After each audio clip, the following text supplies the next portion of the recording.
नुकत्याच काही दिवसांपूर्वी वाकडमध्ये लिव्ह इन रिलेशनशिप मध्ये असलेल्या प्रियसीची प्रियकराने हत्या केली आणि त्यांच्या 3 वर्षीय मुलांना आळंदीमध्ये बेवारस सोडून दिले। या घटनेप्रकरणी वाकड पोलिसांनी आरोपी दिनेश ठोंबरे यांना अटक देखील केली। या हत्येच्या कटामध्ये दिनेशची पत्नी पल्लवी दिनेश ठोंबरे आणि मेवणा अविनाश टिळे हे देखील सहभागी असल्याचं निष्पन्न झालं आहे। पाहूया या घटनेची A to Z story.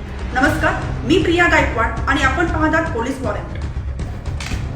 Dinesh Thombare आणि खून झालेली जयश्री गेल्या 5 वर्षापासून लिव्ह इन रिलेशनशिप मध्ये राहत होते। त्यांना 2.5 वर्षाचा शिव नावाचा मुलगा देखील आहे। जयश्री गेल्या काही दिवसापासून वेगळं राहायचा तगादा लावत होती, नेहमी पैशाची मागणी करत होती।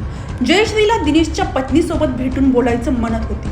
अखेर 24 नोव्हेंबर रोजी म्हणजेच रविवारी रात्री 9च्या सुमारास दिनेशची पत्नी पल्लवी आणि जयश्री 2.5 वर्षीय मुलासह भूमकर चौकात भेटले। दरम्यान रस्त्यावर जयश्रीने प्रियकर दिनेशशी वाद घालण्यास सुरुवात केली।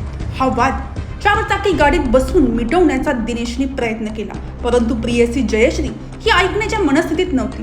प्रियकर दिनेश ठोंबरे यांनी पत्नी आणि 2.5 वर्षीय शिव समोरच प्रियसीच्या डोक्यात हातोडा घालून तिची हत्या केली।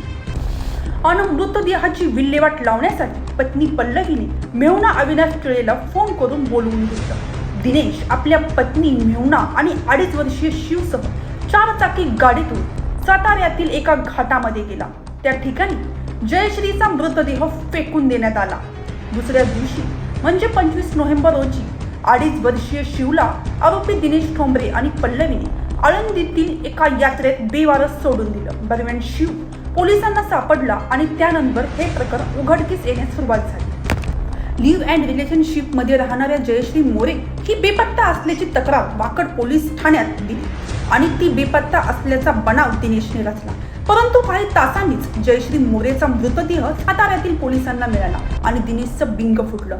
वाकड पोलिसांनी हे सर्व प्रकरण समजल्यानंतर पोलिसांनी तपासाची चक्रे वेगाने फिरवत आरोपी दिनेश ठोंबरे याच्यासह पत्नी पल्लवी ठोंबरे आणि मेहुणा अविनाश टिळे यांना अटक केली।